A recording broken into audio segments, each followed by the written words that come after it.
Antes de sumergirte en esta increíble historia, considera suscribirte al canal y activar la campanita. Cada historia aquí tiene algo que decir, y no querrás perderte ni una. Puedo curar a tu hijo, pero debes hacer algo por mí, dijo. El millonario sigue paralizado. En un lujoso ático en lo alto de un rascacielos con vistas a Central Park, Madison Keller permanecía paralizada frente a la pequeña silla de ruedas que parecía aprisionar a su hijo, Ethan. La tenue luz del atardecer acariciaba las paredes adornadas con arte moderno y muebles de cuero italiano. Pero nada podía disipar la atmósfera deprimente que se cernía sobre la habitación.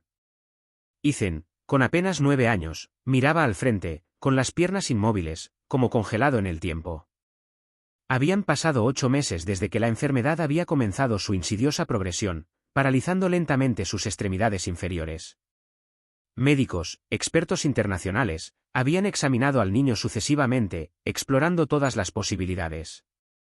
Hablaron de términos complejos, enfermedades degenerativas raras, disfunciones inmunitarias misteriosas. Se habían probado tratamientos experimentales, pero en el fondo, en los silenciosos pasillos de los hospitales, incluso los mejores finalmente se habían dado por vencidos, dejando a Madison sola ante un futuro incierto. Madison, sin embargo, no era una mujer que se rindiera. A sus 40 años, cargaba con el peso y el orgullo de su familia. Desde la muerte de su padre, gobernó con mano de hierro que Jerry robe el imperio inmobiliario que había construido con sudor y sacrificio. Hija única y heredera de una fortuna colosal, había ascendido a la cabeza de uno de los grupos más poderosos de la costa este a los 26 años. Bajo su liderazgo, la empresa se había diversificado y consolidado como un actor clave en el mercado. Pero tras esta fachada de éxito y control absoluto, Madison escondía un profundo e íntimo dolor.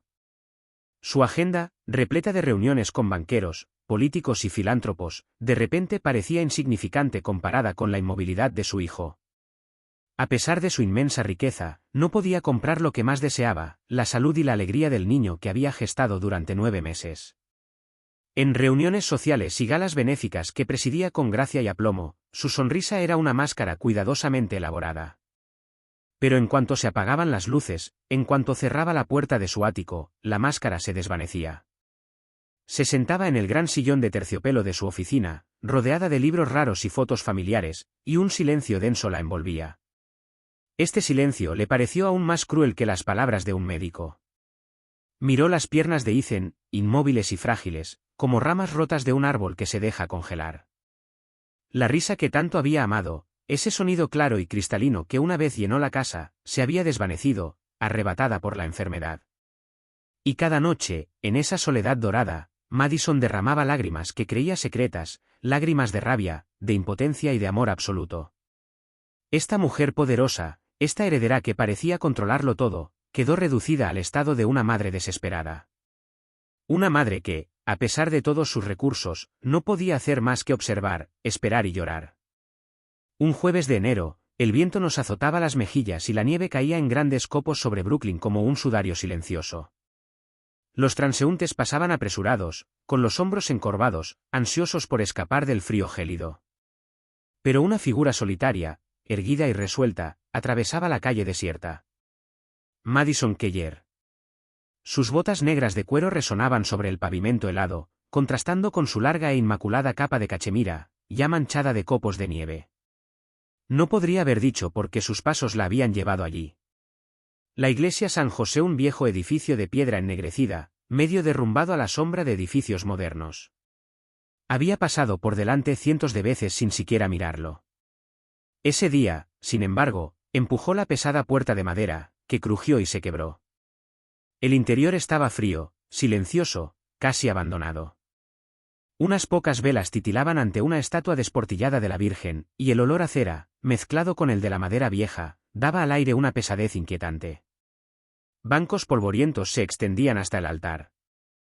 Madison se sentó lentamente, con las manos entrelazadas sin entusiasmo y los ojos cerrados. No era religiosa. Nunca rezaba. Su mundo se basaba en el control, la estrategia y la fuerza de carácter. Y sin embargo, ese día, en aquella iglesia olvidada, algo en su interior cedió. Bajó la cabeza, con la respiración entrecortada. Le temblaban los dedos. Susurró en el silencio. Haría lo que fuera porque se recuperara. Lo que fuera. Apenas había pronunciado estas palabras cuando una voz suave pero firme, casi ajena al mundo moderno, sonó detrás de ella. Incluso perder lo que es más preciado para ti. Madison dio un salto violento. Su corazón latía con fuerza. Se dio la vuelta. Una mujer apareció de la nada. Ninguna puerta se había cerrado. Ningún ruido de pasos. Y, sin embargo, allí estaba. Parecía tener entre 40 y 50 años, pero su rostro desprendía una sabiduría mucho mayor. Su piel era oscura, curtida por el viento, y sus ojos, ¡ay!, sus ojos. Eran de un marrón oscuro, casi negros, pero iluminados por algo indescriptible, un dolor ancestral, mezclado con una paz inquietante. Llevaba un abrigo de lana viejo y raído, botas con agujeros y una bufanda gris atada torpemente al cuello. Nada en su apariencia llamaba la atención. Y, sin embargo, Madison no podía apartar la mirada. ¿Quién eres? Ella respiró. Me llamo Eliana Brooks. Pero puedes llamarme Ellie. Ella se acercó, en silencio, y estoy aquí porque tu hijo se puede curar. El mundo pareció detenerse. Las palabras quedaron suspendidas en el aire helado. Madison retrocedió medio paso. Su mente racional se agitaba. ¿Una lunática? ¿Una manipuladora? ¿Una de esas mujeres raras que se aprovechan de la desgracia ajena? ¿Es usted médico? Ellie negó con la cabeza lentamente. Luego sacó de su bolsillo un pequeño frasco de vidrio que contenía un líquido dorado que brillaba suavemente a la luz de la vela. Lo colocó con delicadeza en el banco junto a Madison. Luego, una cadena, de cuyo extremo colgaba una piedra azul irregular, como tallada a mano. No estudié en las universidades a las que asistes. Aprendí en las casas de las sanadoras. Mujeres que no son observadas, pero que lo ven todo. Mujeres que hablan de cosas que la ciencia no entiende. Madison la miró fijamente, inquieta. Una parte de ella quería huir. La otra, quería creer. ¿Qué quieres? ¿Dinero? ¿Una donación para tu centro?, preguntó con sospecha. Pero Ellie permaneció inmóvil, impasible. Entonces dijo, con mucha calma. Quiero que renuncies a lo que crees ser. Tu nombre. Tu riqueza. Tu poder. Tus privilegios. Ella hizo una pausa. Quiero que vivas entre quienes ignoras. Los sin techo. Los invisibles. Los olvidados. Durante 30 días. Sin teléfono. Sin conductor. Sin seguridad. Sin tarjeta de crédito. Sin tu nombre. Y sin decirle a nadie quién eres. Madison abrió los ojos de par en par, sorprendida. Pensó en su horario, sus responsabilidades, sus accionistas. Era una locura. Esto es absurdo. ¿Te das cuenta de lo que preguntas? Ellie no se inmutó. Sí. Y es precisamente porque te parece absurdo, que es necesario. ¿Por qué? ¿Por qué eso curaría a mi hijo? Porque eres poderosa, Madison. Pero vacía. Tu corazón late por él, pero está cerrado al resto del mundo. No puedes salvar lo que amas sin comprender primero lo que desprecias. La sanación de tu hijo no vendrá de una droga. Vendrá de ti. Si estás dispuesta a renacer. Ella retrocedió lentamente, hacia la sombra del porche, lista para desaparecer. Tienes 3 días para decidir. Después, no volveré. Y sin hacer ruido, se alejó. Madison se quedó sola, temblando, en la nave helada. La botella aún brillaba tenuemente en el banco, como un recordatorio de que, de ahora en adelante, nada volvería a ser igual. Los 3 días después de conocer a Ellie fueron los más largos de la vida de Madison Keller. En su amplio apartamento, deambulaba como una extraña entre sus propios muebles. Las paredes doradas, los ventanales que se extendían del suelo al techo con vistas a la ciudad, las cortinas de seda beige, todo le pareció de repente artificial, sofocante. Cada habitación susurraba lo mismo, lo tienes todo, excepto lo que importa. Llamó a sus abogados, a sus gestores patrimoniales, a sus médicos personales. Todos, sin excepción, la disuadieron. Madison, esto es manipulación. Esta mujer está jugando con tu angustia. Tienes un negocio que gestionar. Obligaciones. Una imagen que preservar. Imagínate si los medios descubrieran que vives en la calle. Pero sus voces parecían distantes, apagadas como bajo el agua. Les respondió con silencios cada vez más pesados, hasta que los despidió uno por uno. Por la noche, dormía mal. O mejor dicho, ella, soñé demasiado cada vez, el mismo sueño la atormentaba, Ethan, corriendo libremente por un campo de hierba alta, riendo bajo el sol radiante. Entonces, de repente, tropezaba. ¿Qué? Y todo se volvía negro. Desde las profundidades de esa oscuridad, una suave voz susurraba. Solo funcionará cuando entiendas lo que es caminar. A la tercera mañana, se levantó temprano. El cielo estaba gris. Una extraña calma la invadió, como si hubiera dejado de resistirse. Sin decir palabra, bajó al sótano de su apartamento y rebuscó entre maletas viejas y polvorientas. Allí encontró un abrigo de lana raído de su difunta madre, unas botas desgastadas que no usaba desde la universidad y un gorro de punto. Se vistió de forma anónima. Escribió una carta a su ama de llaves y otra a su hermano Dean, confiándole a Ethan a su cuidado indefinidamente. Luego respiró hondo, apagó el teléfono, canceló sus tarjetas bancarias, se guardó la cadena de piedra azul en el bolsillo interior, y se fue. Sin coche. Sin plan.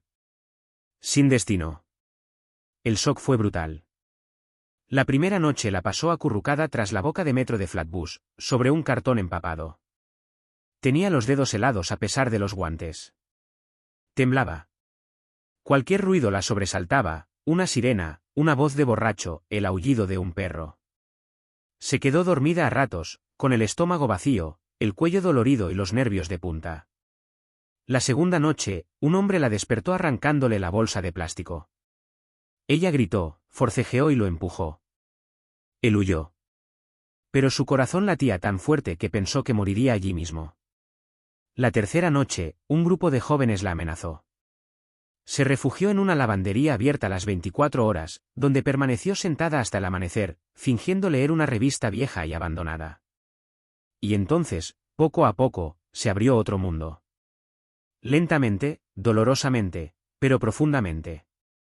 Ella conoció Marjorie, una mujer de 60 años de risa estridente, que le enseñó cómo posicionarse para dormir sin llamar la atención, cómo atar bolsas de plástico alrededor de sus zapatos para evitar la humedad y cómo fingir que rezaba cuando pasaba la policía. Este mundo, hija mía, no perdona la debilidad ni la riqueza disfrazada. Así que mira a tu alrededor, no hacia arriba. También hubo Carlos, un esmarine de mirada perdida. Casi nunca hablaba. Pero cada mañana, colocaba medio sándwich en la pared cerca de Madison. Sin decir una palabra. Sin mirarlo. Simplemente con un gesto.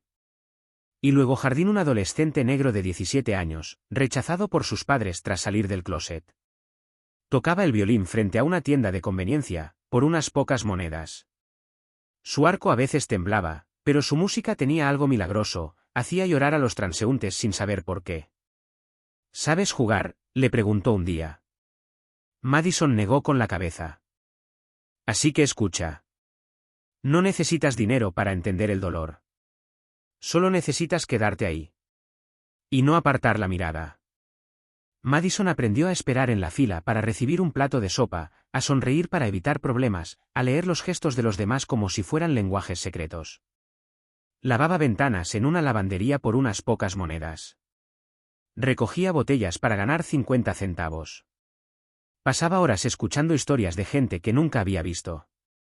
Un padre que perdió a su hija en un incendio. Un exmaestro que durmió en un coche. Un migrante mexicano que escribió poemas en un cuaderno húmedo. Y ella, Madison Keller, antaño reina de los rascacielos, pasaba las noches de rodillas, recogiendo las migajas del mundo que había ayudado a olvidar. Todas las noches, cuando encontraba un rincón donde tumbarse, sacaba un trozo de cartón gastado del bolsillo de su abrigo y escribía, con una pluma vieja y medio vacía. Hoy sentí el dolor de otro. Hoy dejé de estar ciego. Hoy compartí una manta. Hoy oí a un hombre llorar en el silencio. Hoy, existía de otra manera. Y era cierto. Seguía llorando, sí. Pero ya no como una mujer rota. Más como una mujer que, por primera vez, recordaba cómo era sentir. En la 30ª mañana de un mes viviendo en la calle, Madison Harwell se encontraba ante la imponente puerta de hierro forjado de su mansión neoyorquina. Tenía el cabello enmarañado, las manos callosas y las uñas ennegrecidas. Aún llevaba el mismo abrigo raído y enorme, manchado de polvo y esperanza. Los guardias de la propiedad, sorprendidos por esta figura desconocida, dudaron en dejarla entrar. Fue solo cuando ella dijo en voz baja: «Soy Madison». Uno de ellos, con los ojos muy abiertos, se dio cuenta. Abrió la puerta sin decir palabra. Cruzó el salón de mármol, sin que apenas la vieran los sirvientes, que no la reconocieron. Subió las escaleras lentamente, como quien sube una montaña de recuerdos. La puerta de la habitación de Ethan estaba entreabierta. Dentro, la suave luz de una lamparita iluminaba las paredes color pastel. Y allí, sentado a su lado, como un ángel olvidado por el mundo. Ellie levantó la vista. En las sombras, su rostro parecía irradiar una paz ancestral. «Has cambiado, Madison», dijo en voz baja. «Ahora tu corazón puede recibir la luz». Madison se quedó quieta.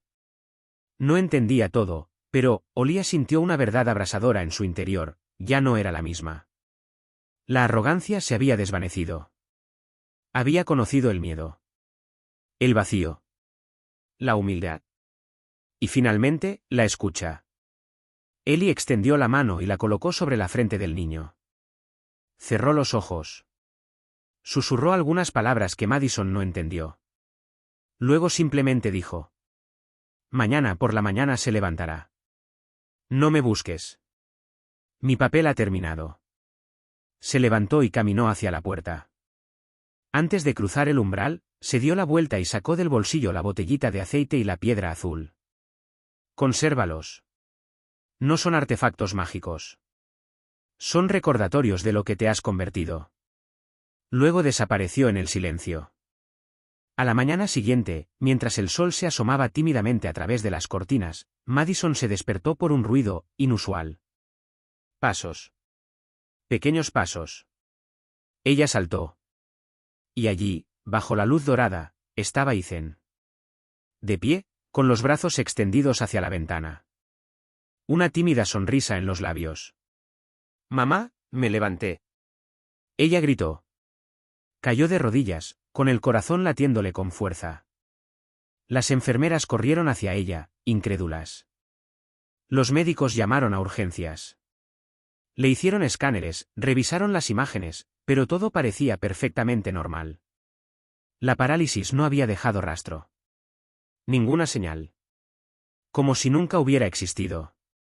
Madison quería agradecer a Ellie. Llamó a la policía, revisó todas las grabaciones de seguridad. Nada. Contactó con todos los hospitales, con todos los centros sociales de la ciudad. Ningún rastro. Ningún expediente. Incluso su nombre de pila parecía flotar en el tiempo. Un médico dijo: «A veces el corazón entiende lo que la ciencia no puede explicar». Pero Madison lo sabía. Sabía que Ellie no era solo una desconocida. Era una mensajera. Una prueba. Una guía. Un milagro hecho realidad. Exactamente un año después del milagro, Madison tomó una decisión irrevocable: vendió la mitad de su fortuna. Entre jets privados, hoteles de lujo e inversiones digitales, eligió un nuevo camino. Compró un viejo edificio de ladrillo rojo en una zona olvidada de la ciudad. Allí fundó la Casa Elianna, un refugio para mujeres y niños sin hogar. Allí se servían 3 comidas calientes al día. Se distribuía ropa limpia. Habitaciones tranquilas para dormir. Libros. Talleres de música, poesía y arte. Y sobre todo, escuchar. Toda mujer que entraba en este lugar oía estas palabras: «Eres humano». Y eso es suficiente. En la oficina de Madison, un marco dorado cuelga de la pared. Dentro, un trozo de cartón amarillento, garabateado a mano. Hoy experimenté hambre, frío, silencio, miedo. Hoy encontré mi alma nuevamente. Y ahí empezó el milagro. Y al pie de este marco, colocado como una ofrenda, la piedra azul.